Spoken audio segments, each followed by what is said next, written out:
होती है या जो भी घटनाक्रम क्या हुआ था उसमें?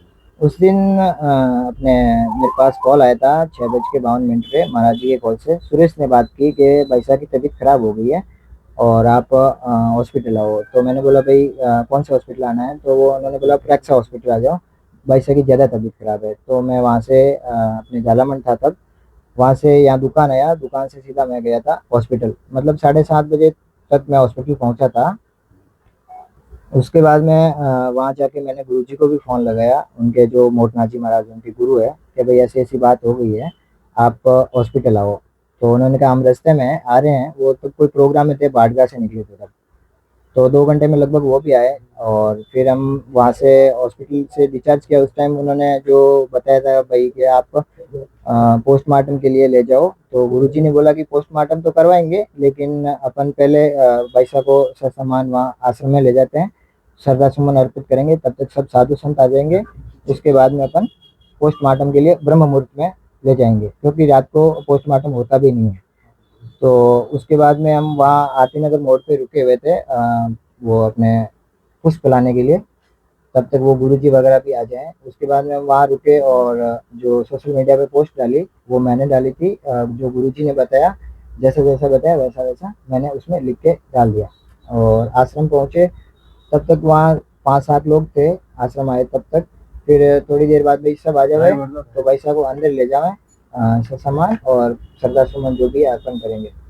तो लोग वहाँ आ गए और हा हुल्लोड़ करने लग गए और अपने जो कह रहे हैं कि भाई साहब को न्याय दो, न्याय दो, न्याय दो, ये सब चीज़ें मतलब बोलने लग गए। और महाराज जी को मतलब कह रहे हैं आप नीचे आओ और आपको मतलब नहीं है, ये सब हम सब की बेटी है, ये वो अपनी मतलब जो भी बात वो बोल रहे थे। उसके बाद में वो महाराज जी को मतलब बाहर निकलने, उन्होंने गेट का वो जो हैंडल होता है वो भी उन्होंने तोड़ दिया और कांच फोड़ने की भी कोशिश की। और फिर महाराज जी जब बाहर आए तो मतलब वो हाथापाई पे आ गए थे, लड़के जो भी थे अपने 5-7 लड़के थे। और फिर महाराज जी को पुलिस भी आ गई थी, वो अंदर की गाड़ी में बिठाया और फिर गाड़ी के जो ले जाने लगे तो गाड़ी के पीछे वाले टायर में हवा भी निकाल दी उन लोगों ने। फिर मतलब गलत गलत बयान देने लगे कि भाई भाई साहब को मतलब इन्होंने ही मारा है और अब ये पोस्टमार्टम के लिए मना कर रहे हैं। तो महाराज जी ने पोस्टमार्टम के लिए मना किया भी नहीं था। और वहाँ पे जो लोग आए हुए थे जो मतलब नारेबाजी भी कर रहे थे और गाड़ी तोड़ने की भी कोशिश की थी। और फिर अपने वो उसमें बयान भी दे रहे हैं कि भाई आश्रम के कैमरे हटवा दिए। तो आश्रम के कैमरे लगवाए ही नहीं थे, अभी नया बना हुआ आश्रम 1 साल पहले बना था। उसमें जो अंडरलाइन केबल होती है कैमरों की, वो केबल डाली हुई थी और कैमरे उसमें लगाए हुए ही नहीं थे। फिर वहाँ से आश्रम से मतलब जो हाउलर ज़्यादा करने लगे, गुरु जी ने बोला कि भाई लेके चल जाते हैं अपन हॉस्पिटल ही। तो पुलिस वगैरह साथ में आई और हॉस्पिटल मतलब वहाँ अपने महात्मा गांधी मोर्चरी में रखवा दिया।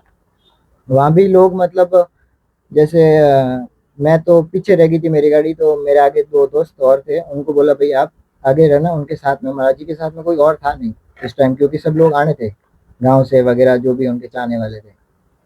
तो जो लोग मतलब पर्ची कटवाने के लिए भी वो मेरा दोस्त जो था वो आगे आया, उन्होंने बोला कि मैं पर्ची कटवा देता हूँ। तो जो पर्ची कटवा के बाहर आते ही वो रुद्र प्रताप सिंह नाम का जो लड़का है वो बोल रहा है कि तू कौन है, मैं तेरे को 4 घंटे से देख रहा हूँ, तू इनकी क्या लगता है, तू इनके साथ क्यों है, तू पर्ची क्यों कटवा रहा है। ये वो मतलब आके डाल के उसको मतलब डराने की भी कोशिश की थी उस टाइम। तो मेरा कहना है कि भाई जो भाई साहब को न्याय दिलाने के लिए मतलब हम सब खड़े थे। आप वो भी पता नहीं न्याय दिलाने के लिए भी आए होंगे, लेकिन वो अगर न्याय दिलाने के लिए आते तो वो भाई साहब की समाधि स्थल पे भी आते, वहाँ भी उनको मतलब जो भी श्रद्धा सुमन है वहाँ भी अर्पित करते, हाँ उल्लड़ करने के लिए ये सब चीजें मतलब उन्होंने जो भी नौटंकी की अपनी राजनीति चमकाने के लिए की, जो भी किया उन्होंने गलत किया। क्या साहब को कोई मानसिक अवसाद था या कोई नहीं, मानसिक अवसाद उनको कोई था ही नहीं। और जो उन्होंने 25 साल का ब्रह्मचर्य जीवन जिया उसके लिए लोगों ने उसको कलंकित करना चाहा, लेकिन उन्होंने अपनी मतलब अग्नि परीक्षा के लिए भी जगत गुरु शंकराचार्य को पत्र भी लिखे उन्होंने कि भाई ऐसी बात है। तो उन्होंने उनको भाई कहा कि जो लोग हैं उन्होंने भगवान अपने माँ सीता को भी नहीं छोड़ा, तो अपन तो इस कलयुग में हैं, तो आप धर्म का प्रचार करते रहो और आगे बढ़ते रहो, लोगों पे नजर नहीं रखने दें। ये जो आपकी पोस्ट थी वो किसने लिखी थी और किसने दी थी? वो पोस्ट महाराज जी ने गाड़ी में बैठे बैठे बताई थी, जो भी उन्होंने बताया वैसा मैंने लिखा था।